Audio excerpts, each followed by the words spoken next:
Assalamualaikum warahmatullahi wabarakatuh. Halo teman-teman, apa kabar? Semoga kabarnya baik-baik aja ya, meskipun di rumah aja. Oke, dalam video kali ini saya akan membahas salah satu bab dari kitab Hidayatul Hidayah karya Imam Al-Ghazali yang disyarahi, yakni syarahnya itu Marokil Ubudiyah karya Syekh Imam Nawawi Al-Jawi. Oke, bab pertama yang akan saya bacakan adalah bab mengenai tayamum. Semuanya bisa dibuka, kalau yang punya kitab Bidayatul Hidayah dibuka halaman 21. Oke, 21. Bismillahirrahmanirrahim. Adabut tayammumi. Adab mengenai tayamum.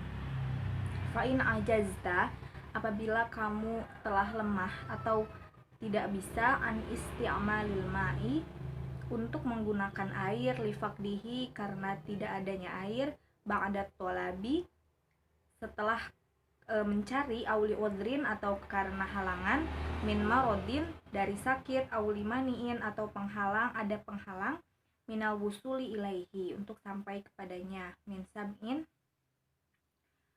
dari sesuatu yang mengurungnya, au habasin, atau hausnya seseorang, au kana al-ma'u, atau bahwasanya air tersebut lihadirin, untuk seseorang, tahtaju ilaihi, yang membutuhkan atas air tersebut, li'at syika, karena dahaganya, au li'at syirofiqika, atau karena dahaga temannya, karena milkan lighairika, atau karena kepemilikan orang lain, walam yabi, dan tidak membeli, illa bi aktsaro, kecuali banyak, min samanil misali, dari harga yang sama, aukana bika, atau karena air tersebut jarohatun au marodun, karena untuk yang luka atau sakit, takhofu minhu, yang ditakutkan, ala nafsika, atas dirinya, fasbir, maka bersabarlah, hatta yadkhula waktul faridah, sehingga sampai waktu sholat atau waktu sholat fardu. Sumaksid, kemudian carilah, so'idan thayyiban, debu yang baik, alaihi turabun, tanah, kholisun, yang murni, tohirun, yang suci, layyinun, dan lembut. Fadrib, maka tepuklah, alaihi, di atas tanah atau debu tersebut, bikafaika, dengan kedua telapak tanganmu, dhamman baina asabi'ika, secara rapat di antara jari-jarimu, wanwi, dan niatkanlah, istibahata fardhus salati, wamsah, dan usaplah, bihima, dengan kedua tanganmu, wajhaka, wajahmu, kullahu, seluruhnya, marrotan wahidatan, satu kali, wala tatakallaf, dan jangan memaksakan, isolal ghubari, sampainya debu, ila mana bitis sya'ri, sampai pangkal rambut, khufin, baik yang tipis, au kasufin, atau yang tebal.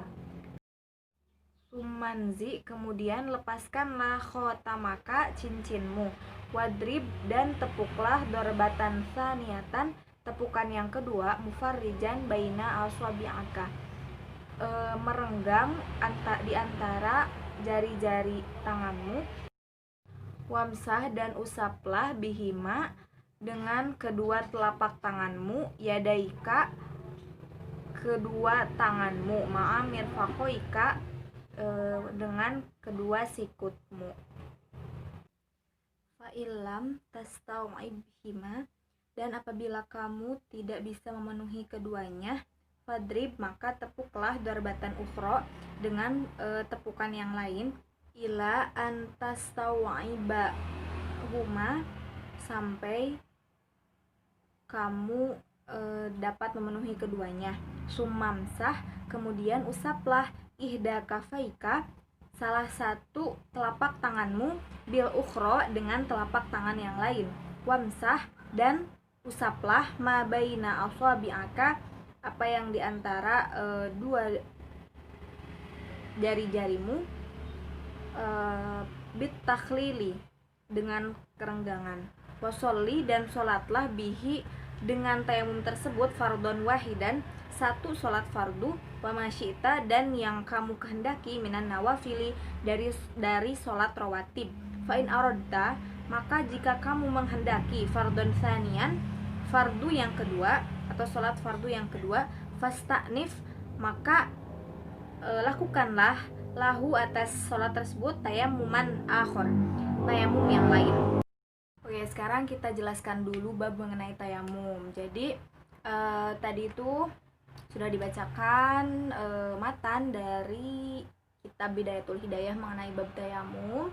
Jadi tayamum itu merupakan rukhsah ataupun keringanan yang telah diberikan oleh Allah Subhanahu wa taala untuk kita sebagai umat muslim.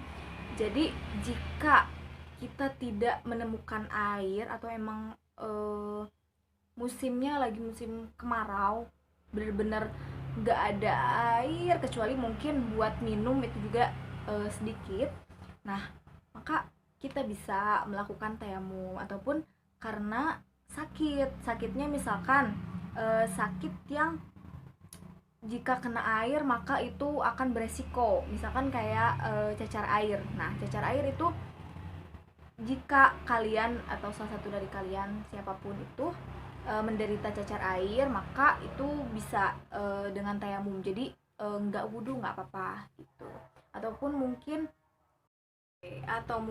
bisa disebabkan kalau di kitab yang lain itu karena dingin, misalkan karena dingin atau karena dahaga. Maksudnya itu jadi airnya itu cuman ada sedikit, jadi untuk minum aja, bukan untuk mandi ataupun bisa untuk wudhu, cuman kan tinggal sedikit lagi, dan itu lebih baik kita minum gitu. Soalnya kalau misal itu bener-bener darurat banget, kalau misalkan kita nggak minum itu, maka kita misalkan bakalan mati atau bakalan sakit gitulah. Jadi intinya tayamum itu merupakan suatu rukhsah. Nah, jadi tadi juga dijelaskan mengenai tata cara tayamum. Jadi tayamum itu dengan tanah atau bukan tanah sih, debu ya, debu yang suci, bersih. Oke, dan dalam perjalanan juga disebutkan, tapi mungkin di sini tidak disinggung ya. Jadi bisa tayamum caranya dengan kita tadi menepukan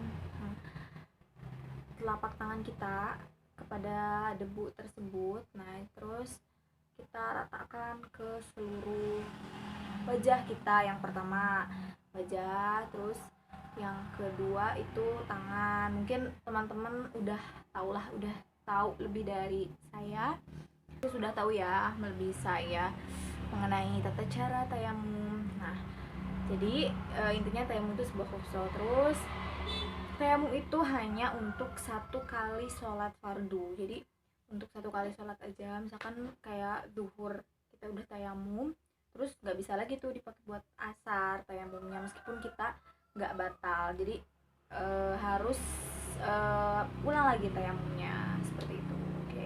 Oke, yang terakhir ada dalil mengenai tayamum, yakni surat An-Nisa, potongan dari ayat 43. A'udzu billahi minasyaitonir rajim. Bismillahirrahmanirrahim. Wa in kuntum marda aw ala safarin aw jaa ahadun minkum minal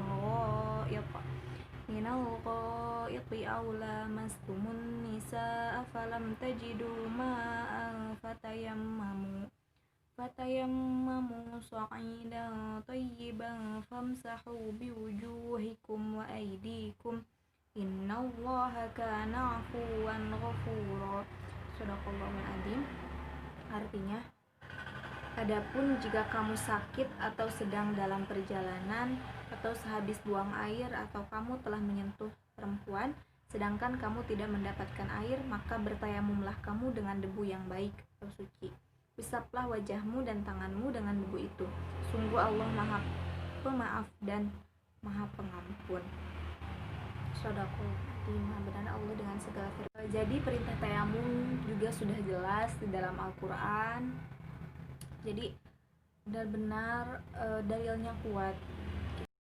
Oke teman-teman, terima kasih telah menonton video ini. Mudah-mudahan pembahasan yang telah saya sampaikan dapat bermanfaat bagi teman-teman semua. Oke, mohon maaf apabila ada kesalahan. Wassalamualaikum warahmatullahi wabarakatuh.